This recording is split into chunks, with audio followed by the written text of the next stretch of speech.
Welcome to Not Milk Never Milk. Subscribe if you're lactose intolerant.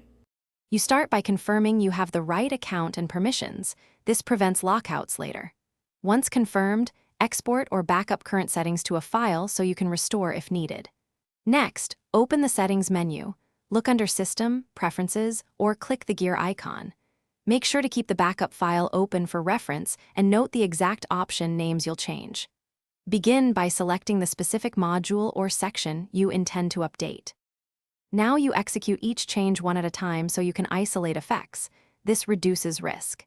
If you have a test environment, apply the changes there first to observe behavior. Otherwise, proceed cautiously in production with short maintenance windows. After making a change, save and observe logs for errors. Revert the single change if issues arise. Throughout the process, document what you changed and why, including timestamps, so audits and rollbacks are straightforward and transparent. Finish by validating the update through targeted functional checks and brief user tests. Verify core workflows still work and performance is acceptable. If anything fails, immediately reapply the backup or revert the single recent change within your rollback window, then troubleshoot logs to pinpoint the cause.